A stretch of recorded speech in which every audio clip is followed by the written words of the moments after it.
statement analysis and interpretation. நம்ம நார்மலாவே financial statement fourth unitல எது கொண்டு வந்திருக்காங்கன்னு பாருங்க. analysis and interpretation அப்படி சொல்லிருக்காங்க. பேசிக்காவே இந்த FRS சப்ஜெக்ட்ல ஃபர்ஸ்ட் ஒன் என்ன படிச்சீங்க? financial reports. financial reports எதுக்காக prepare பண்றோம்?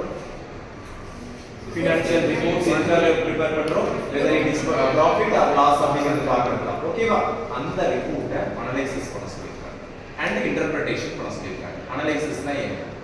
நீங்க இப்போ say for example current year இந்த academic year என்னங்க financial year சொல்லுங்க. நீங்க பேஸ் பண்ணி FRS பேஸ் பண்ணி சொல்லுங்க. financial year எப்படி எழுதுவீங்க? 24 25 சொல்லுங்க. 1/4 24 to 31st 3 25. இதனோட profit or loss ஆகிறது எப்போ நீங்க வந்து அனலைசிஸ் பண்ணுவீங்க? 31st March அனலைசிஸ் பண்ணுவீங்க இல்லையா? சோ அந்த ரிப்போர்ட்டை நீங்க என்ன கொடுப்பீங்க? நார்மலா என்ன கொடுப்பீங்க? profit ன்னு தான் சொல்லுவீங்க. சோ அந்த profit ஒரிஜினல் profit-ஆ இல்லையா நீங்க அனலைஸ் பண்றீங்க. எப்படி அனலைஸ் பண்ணுவீங்க?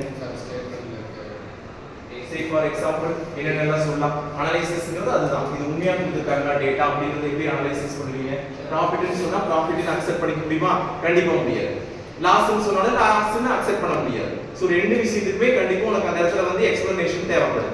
சோ profit அப்படினா why it is profit, how it comes அப்படிங்கிற क्वेश्चन எல்லாம் இருக்கு இல்லையா? இது எல்லாமே சொல்லுங்க பாப்போம். எக்ஸாம்பிள் கொண்டு சொல்லுங்க. profitங்கிறது எப்படி அனலைசிஸ் பண்ணுவீங்க? இதெல்லாம் வச்சு அனலைசிஸ் பண்ணுவீங்க. நிறைய ஆல்ரெடி டிஸ்கஸ் பண்ணிருக்கோம்டா. அதவே தான் நான் திருப்பி கேட்டிருக்கேன். profit அப்படின்னு நீங்க சொல்லிட்டீங்க. எதை வச்சு அனலைசிஸ் பண்ணுவீங்க? நான் ஸ்டார்டிங்ல சொன்னது உங்களுக்கு எல்லாமே பாத்தீங்கன்னா A to Z எல்லாமே டே புக்ல கவர் ஆகுதுன்னு சொன்னேன். டே புக்ல என்னது? பர்ச்சேஸ் வந்து சேல்ஸ் வரைக்கும் எல்லாமே உங்களுக்கு கவர் ஆகுதுன்னு நான் அதையே சொல்லிட்டேன். சோ பர்ச்சேஸ் பில்ல நீங்க ரெகுலரா வந்து கரெக்ட்டா ஃபாலோ பண்ணிட்டு வந்திருந்தீங்க அப்படினா பர்ச்சேஸ்ல உங்களுக்கு எந்த மிஸ்டேக் இருக்காது. பர்ச்சேஸ்க்கு அப்புறம் பர்ச்சேஸ் ரிட்டர்ன் வந்து ஏதாவது பர்ச்சேஸ் பண்ணதுல உங்களுக்கு டிராபேக்ஸ் இருந்துச்சு அப்படினு பாத்தீங்கன்னா அதை ரிட்டர்ன் பண்ணிருப்பீங்க. சோ அது பர்ச்சேஸ் ரிட்டர்ன்ல போயிடும். சேல்ஸ் பர்ச்சேஸ் பண்ணா கண்டிப்பா சேல்ஸ் இருக்குங்கிறது உங்களுக்கு நல்லாவே தெரியும். ஓகேவா? சோ பர்ச்சேஸ் சேல்ஸ் எல்லாமே சார் இந்த புக் எல்லாமே கரெக்ட்டா நம்ம மெயின்டைன் பண்ணிட்டு வந்திருந்தோம் அப்படினா ப்ராஃபிட் அப்படிங்கிறது ஈஸியா நமக்கு தெரியும் சார் அப்படி சொல்றீங்க. இது அனலைசிஸ். அண்ட் உங்களுக்கு ஃபோர்த் யூனிட் என்னன்னு பாருங்க. financial statement analysis and interpretation அப்படி கொடுத்திருக்காங்க. Analysis okay. அது என்ன சார் இன்டர்பிரேஷன் அப்படினா எக்ஸ்பிளனேஷன். Very good. அந்த எக்ஸ்பிளனேஷன் அப்படினா இப்போ நீங்க சொல்றீங்க பாத்தியா சார் நான் பர்ச்சேஸ் புக்ல கரெக்ட்டா ப்ராம்ப்ட்டா பண்ணிட்டு வந்திருக்கேன். சேல்ஸ் எல்லாம் கரெக்ட்டா பண்ணிட்டு வந்திருக்கேன். ரிசிப்ட் பர்ச்சேஸ் ரிசிப்ட் எல்லாமே கரெக்ட்டா இருக்கு. சேல்ஸ் ரிசிப்ட் எல்லாமே கரெக்ட்டா இருக்கு. பேங்க்ல நான் செக் போட்டது எல்லாமே பாத்தீங்கன்னா கரெக்ட்டா பாஸ் ஆயிருக்கு. சன்ரி கிரெடிட்டாஸ் சன்ரி டெட்டாஸ் எல்லாமே ட்ரான்சாக்ஷன்ஸ் கரெக்ட்டா நடந்துச்சுன்னு சொல்றீங்க இல்லையா? இது எல்லாமே எக்ஸ்பிளனேஷனா கொடுக்குறீங்க. ஒரு ரிட்டன் டாக்குமெண்டா நீங்க டைப் பண்றீங்க. அதுதான் இன்டர்பிரேஷன். ஓகேவா? இத பத்தி படிக்கிறது மட்டும் தான் யூனிட் 4. அதுல ஃபர்ஸ்ட் பாயிண்ட் கிளியரா லிசன் பண்ணிக்கோ. இதுக்கு அப்புறம் தான் உங்க பார்ட். சரியா? It is used by internal and external stakeholders. Internal and external stakeholders. கம்பெனினா இன்டர்னல் யாரு எக்ஸ்டர்னல் யாருன்னு உங்களுக்கு தெரியும். ஸ்டேக்ஹோல்டர்ஸ் அப்படினா ஷேர்ஹோல்டர்ஸ். ஓகேவா? சோ இன்டர்னல் ஷேர்ஹோல்டர்ஸ் யார் யாரெல்லாம்? Board of directors. Business start பண்ணும்போது நீங்க என்ன சொன்னீங்க சார்? இது வந்து 4 மெம்பர்ஸ் ஷேர்ஹோல்டர்ஸ் இருந்தாங்கன்னா அவங்க எல்லாரும் இன்டர்னல்ல வந்துருவாங்க. எக்ஸ்டர்னல் ஷேர்ஹோல்டர்ஸ் ஆடிட்டர்ஸ் வேற யாரெல்லாம்? கவர்மெண்ட் மெயினா நாளைக்கு சொல்ல மாட்டேங்கிறீங்க. Main consumers. ஓகேவா? அதுதான் stakeholders. External stakeholders. Very good. Second one to create balance sheet, income statement and cash flow statement. Balance sheet okay. Balance sheet எப்போ prepare பண்ணுவீங்க? End of the year. Very good. Income statement income statement எப்போ prepare பண்ணுவீங்க? End of the year னு சொல்ல முடியாது. income statement எப்போ வேணா prepare பண்ணலாம்.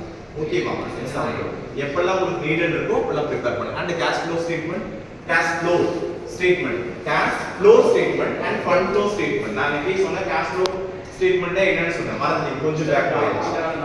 கேஷ் ஃப்ளோ ஸ்டேட்மென்ட் ஓகேவா? ஒரே மாதிரி கண்டினியூவா இல்லாம ஃப்ளோ ஆயிட்டு இருக்கு. எந்த விதத்துல ஃப்ளோ ஆகுதுன்னு நீங்க பாக்குறீங்க. அதுதான் cash flow statement. Next point horizontal vertical and ratio analysis techniques. Horizontal vertical and ratio analysis techniques இது மட்டும் உங்களுக்கு புதுசா இருக்கு. நெக்ஸ்ட் இது நான் சொல்லிடுறேன். அது என்னன்னு எக்ஸ்பிளைன் பண்றேன். ஓகேவா? நெக்ஸ்ட் இதுல 3 டைப்ஸ் இருக்கு. 4 டைப்ஸ் இருக்கு. என்னென்னன்னு பாத்தீங்கன்னா external analysis, internal, horizontal and vertical. External analysis வெளிய உங்க கம்பெனில உங்க பிசினஸ்ல அனலைசிஸ் பண்ணிருக்காங்க. எக்ஸ்டர்னல் அனலைசிஸ் சொல்றாங்க. எக்ஸாம்பிள் இதெல்லாம் சொல்றாங்க. எவ்வளவு சேல் ஆயிருக்கு. ஓகேவா? சேல் அப்படிங்கிறது வெளிய போறது தான். சோ அது எக்ஸ்டர்னல் அனலைசிஸ் அது எல்லாமே பண்ணிக்கலாம். சேல்ஸ்ல வேற எது சொல்லுங்க? Auditor. Very good. Auditor external தான். சோ அவர் அனலைசிஸ் பண்ணிட்டு இருக்காரு A to Z உங்க பர்టిక్యులர் உங்க கம்பெனி. ஓகேவா? எல்லாமே அனலைசிஸ் பண்ணிட்டு இருக்காரு. வேற எக்ஸ்டர்னல் கன்சியூமர் சாட்டிஸ்ஃபேக்ஷன் லெவல்ல நீங்க வந்து அனலைசிஸ் பண்ணலாம். உங்க ப்ராடக்ட் வந்து ஓகேவா நாட் ஓகேவாங்கறத நீங்க அனலைசிஸ் பண்ணலாம். இதெல்லாம் எக்ஸ்டர்னல். இன்டர்னல் அனலைசிஸ் அப்படி ஆப்போசிட். இதெல்லாம் இருக்கு. அனலைசிஸ் இன்டர்னல்ல என்ன அனலைசிஸ் பண்ண முடியும் நீங்க? சார் ப்ரொடக்ஷன் அனலைசிஸ் பண்ணலாம். வேற என்ன அனலைசிஸ் பண்ண முடியும்? Profit and loss. 6 monthsக்கு அப்புறமே நீங்க ஒரு பேலன்ஸ் ஷீட் ப்ரிப்பேர் பண்றீங்க. எதுக்காக ப்ரிப்பேர் பண்றீங்க அப்படினா profit or loss on check பண்றதுக்காக நீங்க ப்ரிப்பேர் பண்றீங்க. ஓகேவா? லாஸ்ட்ல போறமான ஒரு ஃபீல் ஆகுது. சோ அத அனலைசிஸ் பண்றீங்க. என்ன ரீசன்னால வந்து லாஸ்ட்ல போகுது. இது எப்படி ப்ராஃபிட்டா கொண்டு வருது? பேலன்ஸ் 6 months இருக்கு அப்படி கால்குலேட் பண்றீங்க. சோ அது எல்லாமே இன்டர்னல் அனலைசிஸ். வேற உங்க பிசினஸ்ல ஏதாவது ப்ராப்ளம்ஸ் இருந்துச்சுனாலும் அதையும் அனலைசிஸ் பண்றது. என்ன ரீசன்னால வந்து ப்ராப்ளம் வந்து கிரியேட் ஆயிட்டு இருக்கு அப்படி இன்டர்னல் அனலைசிஸ் பண்றது. Next one horizontal analysis. Horizontal means ஒரு ரிப்போர்ட்டை நீங்க ஃபைண்ட் அவுட் பண்றதுக்கு பர் இயருக்கு 2 டேட்ஸ் அவங்க எடுத்துக்கறாங்க. ஓகேவா? 2 டேட்ஸ் எடுத்துக்கறாங்க. ஒரு ரிப்போர்ட்டை நீங்க ஃபைண்ட் அவுட் பண்றதுக்கு ஏதாவது ஒரு ரிப்போர்ட் நீங்க ஃபைண்ட் அவுட் பண்ணணும், அனலைஸ் பண்ணணும். அது எக்ஸாம்பிள் பேலன்ஸ் ஷீட். பேலன்ஸ் இருக்குன்னா நீங்க சொல்லிட்டீங்க எண்ட் ஆஃப் தி இயர் தான் சார் நம்ம பேலன்ஸ் ஷீட் வந்து பார்க்க முடியும் அப்படின்னு சொல்றீங்க. ஆனா அவங்க 2 டேட்ஸ் கேக்குறாங்க. 1 to 6, 6 to 12 அந்த மாதிரி, 7 to 12 அந்த மாதிரி கேக்குறாங்க. ரெண்டு டேட்ஸை வச்சு அனலைசிஸ் பண்றாங்க. அது பேலன்ஸ் ஷீட் நல்ல ஒரு எக்ஸாம்பிள். ஓகேவா? ஹரிசாண்டல் அனலைசிஸ்னா 2 டேட்ஸ் இருந்தா தான் சார் கண்டிப்பா அந்த அனலைசிஸ் நம்ம பண்ண முடியும். ஒரு பர்టిక్యులர் ரிப்போர்ட் நம்ம எடுக்கிறதுக்கு கண்டிப்பா வேணும் அப்படின்னு சொல்றாங்க. ஓகேவா? அதுதான் horizontal analysis. Opposite vertical analysis. Single date. ஒரு பர்టిక్యులர் டேட் மட்டும் இருந்தா நீங்க வெர்டிகல் அனலைசிஸ் அப்படிங்கறத யூஸ் பண்ணிக்கலாம். ஓகேவா? அதுக்கு என்ன எக்ஸாம்பிள் சொல்லலாம்? வெர்டிகல் அனலைசிஸ் பேலன்ஸ் ஷீட்டே சொல்லிக்கோங்க. ஏன்னா ஒரே ஒரு day end of the year தான் சொல்றீங்க. சோ அது வெர்டிகல் அனலைசிஸ் நீங்க அதுல இருந்து எடுத்துக்கலாம். எக்ஸாம்பிள் பேலன்ஸ் ஷீட் எடுத்துக்கலாம். நெக்ஸ்ட் ஒன் கம்ப்ளீட் ஆனதுக்கு கண்டிப்பா क्वेश्चंस இருக்கு. வெளிய போகாதீங்க. Techniques of analysis and interpretation. இதுல மூணு டெக்னிக்ஸ் யூஸ் பண்றாங்க. First one ratio analysis, second one fund flow, cash flow. Already discuss பண்ணிட்ட fund flow and cash flow. Ratio analysis இது ரேஷியோ. சோ அந்த கம்பெனியோட ஸ்டார்டிங் கேபிட்டலோட வேல்யூ என்ன? அது ஒரு ரேஷியோ அனலைசிஸ். கேபிட்டல் எவ்வளவு இன்வெஸ்ட் பண்றோம் அப்படிங்கிறது ஷேர் ஹோல்டர் பேஸ் பண்ணி யாரால என்னென்ன ரேஷியோஸ்ல இன்வெஸ்ட் பண்ணிருக்காங்களோ இத அனலைசிஸ் பண்றது. அனலைசிஸ் பண்றது அப்படிங்கிறது என்ன ரீசன்? ஷேர் ஹோல்டர்ஸ் அப்படினாலே ஈக்குவலா தான் இன்வெஸ்ட் பண்ணணும். சில டைம்ல பாத்தீங்கன்னா ரேஷியோஸ் வந்து சேஞ்சஸ் ஆகும். அது என்ன எந்த மாதிரி சிச்சுவேஷன்ல ரேஷியோஸ் சேஞ்சஸ் ஆகும்? லாஸ்ட் பாத்துக்கலாம். வேற இந்த ரீசன்ஸ்னால ரேஷியோஸ் வந்து கண்டிப்பா சேஞ்சஸ் ஆகும். சோ அதுதான் ratio analysis. Fund flow statement. Funds flow ஆயிட்டு கேஷ் இல்ல ஃபண்ட்ஸ் இன்வெஸ்ட்மென்ட் எல்லாத்தையுமே நீங்க சேர்த்துக்கோங்க. கேஷ் மட்டும் இல்லாம அடிஷனல் இன்வெஸ்ட்மென்ட் ஏதாவது பண்ணீங்கன்னா அது எல்லாமே ஃபண்ட் ஃப்ளோல தான் வரும். எல்லாமே டோட்டலா சேர்ந்து ஜெனரேட் ஆயிட்டே இருக்கணும் உங்களுக்கு. இது எல்லாத்தையுமே அனலைசிஸ் பண்ணணும். Cash flow okay as usual. Cash எவ்வளவு நீங்க கேஷ் மட்டும் நீங்க எடுத்துக்கோங்க. இண்டிவிஜுவலா கேஷ் மட்டும். பட் அது ஃபண்ட் ஃப்ளோல நீங்க அடிஷனல் இன்வெஸ்ட்மென்ட், ஸ்டார்டிங் இன்வெஸ்ட்மென்ட், வேற ஏதாவது லாஸ்ல போச்சு, இன்சூரன்ஸ், இந்த மாதிரி எல்லாமே ஃபண்ட் ஃப்ளோல நீங்க ஆட் பண்ணிக்கலாம். லாஸ்ட் ஒன் சரி எல்லாமே பெனிஃபிஷியரியா இருக்கு, லிமிடேஷன்ஸே இல்லையா, இது எதுவுமே சேலஞ்சஸே ஃபேஸ் பண்ண முடியாதா? டேட்டா அனலைசிஸ் அண்ட் இன்டர்பிரேஷன் அப்படினாலே பாத்தீங்கன்னா எல்லாமே அக்யூரேட்டா அப்படிங்கிற வார்த்தை சொல்ல முடியாது. சில லிமிடேஷன்ஸ் இருக்கு. என்ன அப்படின்னு பாத்தீங்கன்னா அசம்ப்ஷன்ஸ் அண்ட் எஸ்டிமேஷன்ஸ் அப்படின்னு சொல்லி சொல்றாங்க. எஸ்டிமேட் அசம்ப்ஷன்ஸ் அப்படின்னா சும்மா சொல்றது. லாஸ்ட் ஒரு 5 இயர்ஸ் இது பார்த்தறது எல்லாமே ப்ராஃபிட்டா 60 இயர்லயே உங்களுக்கு ப்ராஃபிட்டா வரும்னு ஒரு அசம்ப்ஷன்ல சொல்றது. அதை யோசிக்கிறதும் இல்ல, கால்குலேட் பண்றதே இல்ல, ஒரு அசம்ப்ஷன்ல அப்படியே சொல்லிடுது. ஓகேவா? Next one data accuracy and reliability. Data accuracy இது நல்ல விஷயம் தானே. இது ஏன் லிமிடேஷன்ஸ்ல சொல்லிருக்காங்க? ஏதாவது யோசிச்சு சொல்லுங்க. டேட்டா அக்யூரசி அப்படிங்கிறது அக்யூரேட்டா டேட்டா இருக்குது. எதுல?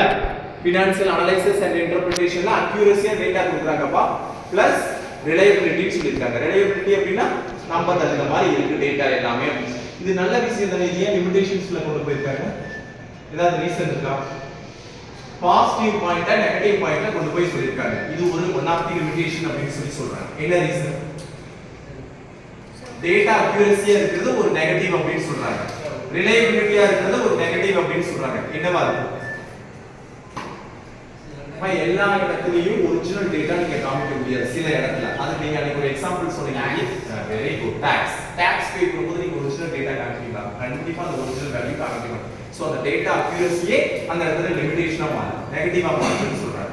ரிலையபிலிட்டி அப்படின்னா அத சொல்றேன், ஈஸியா ஓகே கரெக்ட்டா இருக்கும் அப்படின்னு சொல்லி நான் நம்புறோம். சோ அதுவே ஆப்போசிட் ஆகுது அப்படின்னு சொல்லி சொல்றாங்க. அக்யூரசி பாயிண்ட்வே நீங்க எடுத்துக்கோங்க, அதுக்கு அப்படியே சொல்லிக்கோங்க. ஓகேவா சார்? இதுவே வந்து அக்யூரேட்டா இருக்கிறது ஒரு ரிலையபிள் தான் சார். சோ அது ஒரு லிமிடேஷன் அப்படின்னு சொல்லுங்க. Third one, industry specific challenges.